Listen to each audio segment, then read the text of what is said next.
बच्चों, आज पालमपुर गांव की कहानी का मैं दीर्घ क्वेश्चन करवा रही हूँ। उत्पादन क्या है, इसके विभिन्न साधन कौन कौन से हैं। तो आंसर है इसका, मानव की आवश्यकताओं की पूर्ति हेतु वस्तुओं एवं सुविधाओं का निर्माण करना उत्पादन है।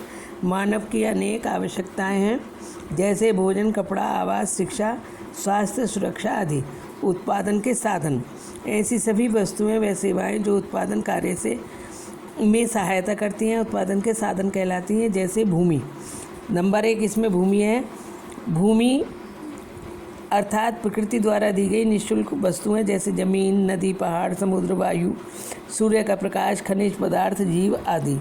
दूसरा है पूंजी, मानव निर्मित सभी साधन जो उत्पादन की वृद्धि में सहायक होते हैं पूंजी कहलाते हैं। ये 2 प्रकार की होती है, स्थायी पूंजी और कार्यशील पूंजी। स्थायी पूंजी वह पूंजी है जिससे उत्पादन हेतु विभिन्न प्रकार की मशीनें, भवन, औजार आदि खरीदे जाते हैं। और कार्यशील पूंजी वो पूंजी होती है जिसमें उत्पादन प्रक्रिया को चलाए रखने के लिए कच्चा माल, नकद धन की आवश्यकता होती है। इसे ही कार्यशील पूंजी कहते हैं। श्रम, उत्पादन प्रक्रिया में मानव के शारीरिक व मानसिक प्रयासों जो वह धन अर्जित करने के लिए करता है, श्रम है। उद्यम उत्पादन के सभी साधनों को संयोजित यानी संगठित करता है, और उसे जो संगठित करने की प्रक्रिया है उसे उद्यम कहते हैं। उसके लिए उच्च स्तर की शिक्षा व प्रशिक्षण की आवश्यकता होती है।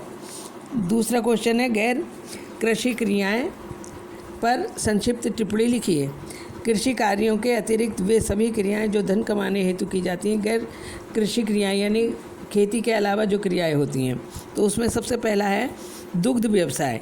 ग्रामीण क्षेत्रों में अनेक परिवार दुधारू पशु पालते हैं। इससे प्राप्त दूध वे शहरों व कस्बों में बेच देते हैं। दूसरा है विनिर्माण कार्य छोटे छोटे कार्य होते हैं, जैसे गुड़ बनाना, सूत काटना आदि। दुकानदार, अनेक छोटे किसान गांव में छोटी छोटी दुकानें खोलकर अपनी आय बढ़ाते हैं।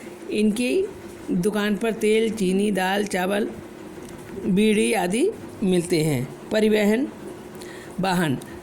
वाहन वो साधन है कि अनेक लोग भैंसा गाड़ी, बैलगाड़ी, तांगा आदि बनाकर सवारी व माल को एक स्थान से दूसरे स्थान पर ले जाने का कार्य करते हैं।